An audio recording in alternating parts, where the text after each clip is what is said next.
Hellcat.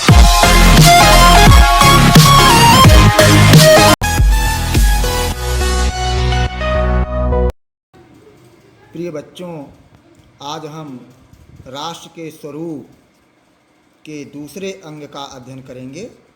का राष्ट्र का स्वरूप अभी आप लोगों को उस दिन बताया था कि 3 तत्वों से मिलकर बना है, भूमि, जन और संस्कृति। अभी पीछे हमने भूमि के बारे में पढ़ा। अब राष्ट्र के स्वरूप का दूसरा अंग जन के बारे में हम पढ़ेंगे। का मातृभूमि पर निवास करने वाले मनुष्य राष्ट्र का दूसरा अंग। का इस मातृभूमि, जिस भूमि पर मानव निवास करता है, जब उससे हमारा अगाध प्रेम हो जाता है तो उसे हम मातृभूमि की संज्ञा प्रदान करते हैं। ऐसे मातृभूमि पर निवास करने वाले मनुष्य उस राष्ट्र का दूसरा अंग होते हैं। पृथ्वी हो और मनुष्य न हो तो राष्ट्र की कल्पना असंभव है।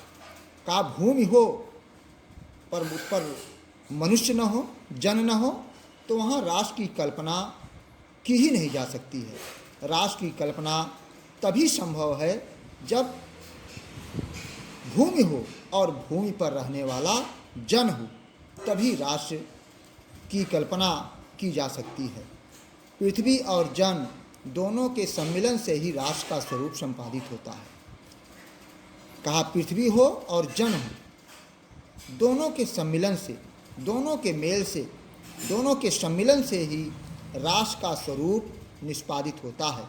यानी राष्ट्र का स्वरूप तभी बन सकता है भूमि हो और भूमि पर रहने वाला जन हो। दो में से अगर एक नहीं है तो राष्ट्र का स्वरूप कभी भी बन नहीं सकता है। का जन के कारण ही पृथ्वी मातृभूमि की संज्ञा प्राप्त करती है।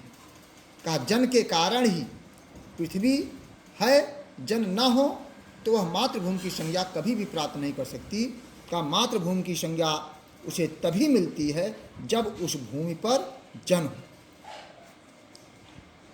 पृथ्वी माता है और जन सच्चे अर्थों में पृथ्वी का पुत्र है।